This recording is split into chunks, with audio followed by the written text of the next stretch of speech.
ആലടിയിൽ പാലം നിർമ്മിക്കാനാണ് പ്രഥമ പരിഗണനയെന്ന് പീരുമേട് എം.എൽ.എ. അഡ്വക്കേറ്റ് സിറിയക് തോമസ്. 2018 പ്രളയത്തിലാണ് ഇവിടെയുണ്ടായിരുന്ന പാലം തകർന്നത്. 8 വർഷമായി പൊരുകണി നിവാസികൾ ചങ്ങാടത്തിലാണ് അപകടകരമായ രീതിയിൽ പെരിയാർ മുറിച്ചു കടക്കുന്നത്.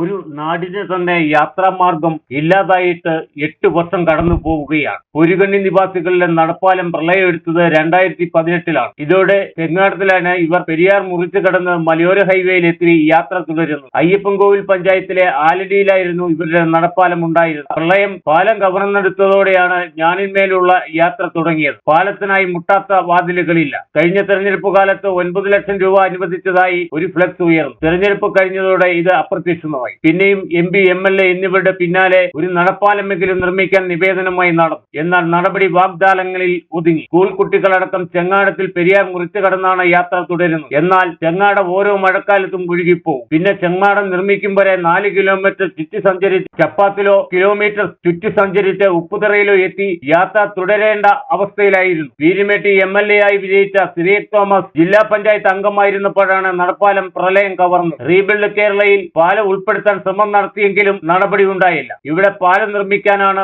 പ്രഥമ പരിഗണനയെന്ന് അഡ്വക്കേറ്റ് സിറിയക് തോമസ് MLA ഇടുക്കി വിഷനോട് പറഞ്ഞു. 2018 ആ പാലം തകർന്നു പോയ ആ സമയം മുതൽ എനിക്ക് അതിനെക്കുറിച്ച് വളരെ വ്യക്തമായി അറിയാവുന്ന കാര്യമാണ്. ഞാൻ അന്ന് ജില്ലാ പഞ്ചായത്ത് മെമ്പറായിരുന്നു.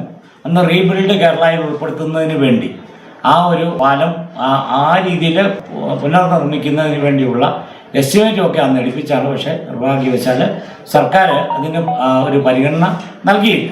അപ്പോൾ ഇപ്പോൾ കുട്ടികൾക്കൊക്കെ സ്കൂൾ തുറന്നപ്പോഴൊക്കെ വളരെയധികം ബുദ്ധിമുട്ടാണ്.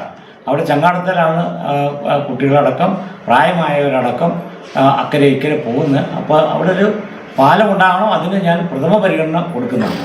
സ്കൂൾ കുട്ടികളും പ്രായം ചെന്നവരുമെല്ലാം ചെങ്ങാടം ഭരിച്ചാണ് അക്കരെ ഇക്കരെ കടക്കുന്നത്. ഇത് MP-യും MLA-യും നേരിട്ട് ബോധ്യപ്പെടുത്തിയതുമാണ്. എന്നാൽ നാളിതുവരെ വാഗ്ദാനങ്ങളല്ലാതെ ഒരു നടപടിയും ഉണ്ടായിട്ടില്ല. പഞ്ചായത്ത് നൽകിയ ഫണ്ട് ഉപയോഗിച്ചാണ് കഴിഞ്ഞ വർഷം ചെങ്ങാടം നിർമ്മിച്ചത്. 150ഓളം കുടുംബങ്ങൾ ചെങ്ങാടം ഭരിച്ചായിരുന്നു പെരിയാർ മുറിച്ചു കടക്കുന്നത്. ചുറ്റി സഞ്ചരിക്കാൻ 2 റോഡുകൾ ഉണ്ടെങ്കിലും ഇതെല്ലാം യാത്രായോഗ്യമല്ലാതെ കിടക്കുകയാണ്. നിലവിലെ MLA ആരും ആവശ്യപ്പെടാതെ തന്നെ പ്രഥമ പരിഗണന പാലത്തിന് നൽകിയതോടെ 8 വർഷമായുള്ള പൊരുകണ്ണി നിവാസികളുടെ ആഗ്രഹമാണ് സാധ്യമാകുന്നത്. Idukki vision news, Upputhara.